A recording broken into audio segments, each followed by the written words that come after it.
ابو بکر صدیق رضی اللہ تعالیٰ عنہ کی مدت خلافت، یعنی ابو بکر صدیق رضی اللہ تعالیٰ عنہ نے کتنے سال تک حکومت کی، ان کی خلافت کتنے سال تک تھی؟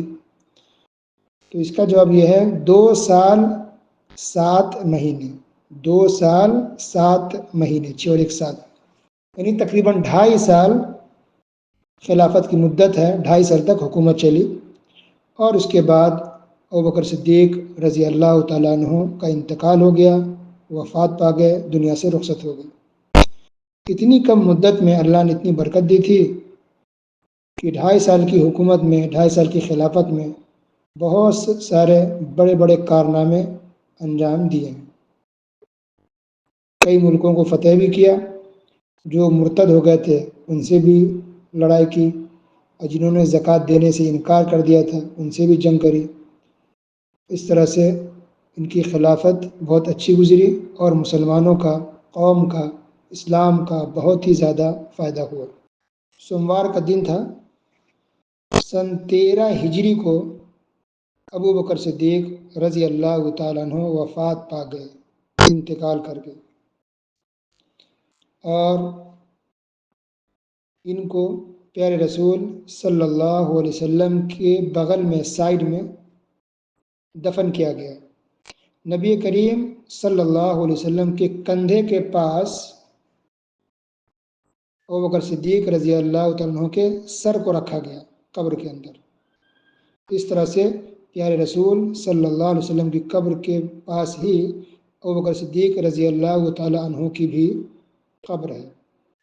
ٹوٹل انہوں نے 63 سال کی عمر پائی، 63، 60 اور 3 63 سال کی عمر پا کر ابو بکر صدیق رضی اللہ تعالیٰ عنہ وفات پا گئے، انتقال کر گئے۔ انا للہ و انا الیہ راجعون۔ ابو بکر صدیق رضی اللہ تعالیٰ عنہ کی فضیلت بہت ہی زیادہ ہے، قرآن و حدیث کے اندر تمام باتوں کا بیان کرنا اس مختصر ٹائم میں ممکن نہیں ہے، اس لیے ہم کچھ باتوں کا ذکر کریں گے۔ قرآن کی کچھ آیات کے اندر ابوبکر صدیق رضی اللہ تعالیٰ عنہ کا ذکر آیا ہے۔ مثال کے طور پر سورہ توبہ میں اللہ تعالیٰ نے ذکر کیا، اذ ہما فی الغار اذ یقول لصاحبہ لا تحزن ان اللہ معنا، کہ جب 2 غار کے اندر تھے، سرنگ میں تھے، تو ایک نے اپنے ساتھی سے کہا کہ غم نہ کرو، بے شک اللہ تعالیٰ ہمارے ساتھ ہے۔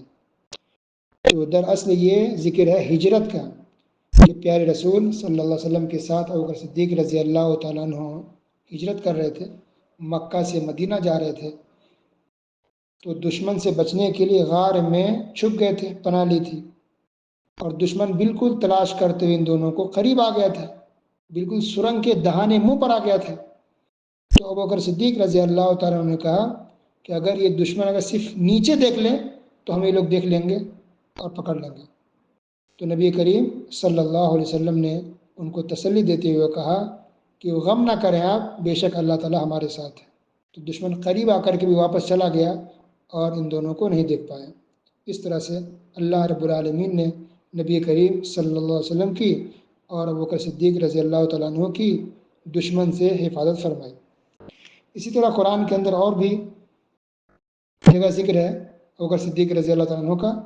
سورہ اللیل کے اندر، سورۃ اللیل کی بعض آیتیں ابوبکر صدیق رضی اللہ تعالیٰ عنہ کے بارے میں ہی نازل ہوئی، اور اس میں اللہ تعالیٰ نے صاف لفظوں میں کہا کہ متقی اور پرہیزگار ہیں یہ، جو اللہ کی راہ میں مال خرچ کرتے ہیں، اور مال خرچ کرنے کا مقصد اللہ تعالیٰ کی رضا حاصل کرنا ہے، خوشنودی حاصل کرنا ہوتا ہے۔ ایک بہت بڑی بات ہوگی کہ اللہ کسی کے بارے میں کہہ دے کہ متقی ہے، پرہیزگار ہے، سبحان اللہ۔ اسی طرح سورہ نور کی بھی آیت نازل ہوئی ہے، کچھ آیتیں ابوبکر صدیق رضی اللہ تعالیٰ عنہ کی فضیلت میں۔ یہ کتنی بڑی انسان کی فضیلت کی بات ہے کہ قرآن میں ان کا ذکر آ جائے، قرآن میں اللہ تعالیٰ اس انسان کی تعریف کر دے، ان کے مقام و مرتبے کا کیا کہنا۔ نبیوں، رسولوں، پیغمبروں کے بعد سب سے اونچا اور افضل اور بہتر مقام و مرتبہ ابوبکر صدیق رضی اللہ تعالیٰ عنہ کا ہے۔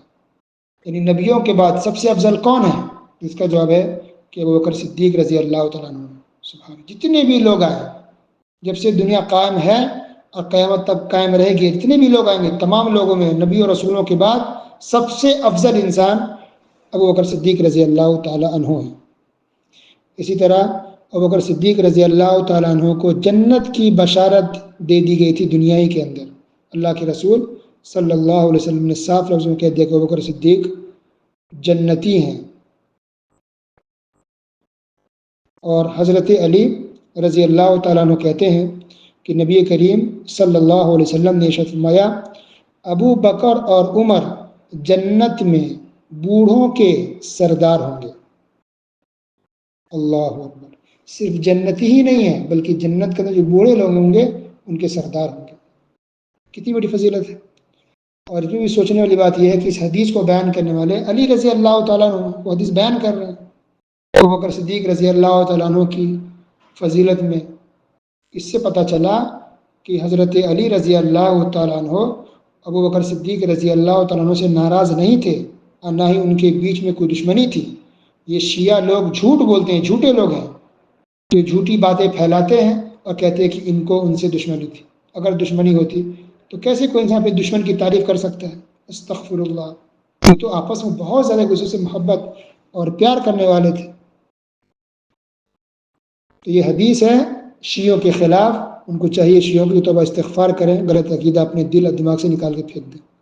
بلکہ حضرت علی رضی اللہ تعالیٰ عنہ نے تو اپنے بہت سے بیٹوں کا نام بھی رکھا، ابو بکر، عمر۔ تو کیا کوئی انسان اپنے دشمن کے نام پر بھی اپنے بیٹوں کا نام رکھتا ہے؟ سبحان اللہ۔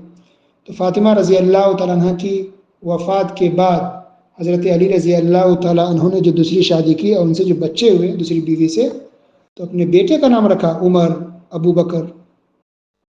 اس سے پتہ چلتا ہے کہ ابو بکر صدیق رضی اللہ عنہ سے حضرت علی رضی اللہ تعالیٰ عنہ بہت ہی زیادہ محبت کرتے تھے۔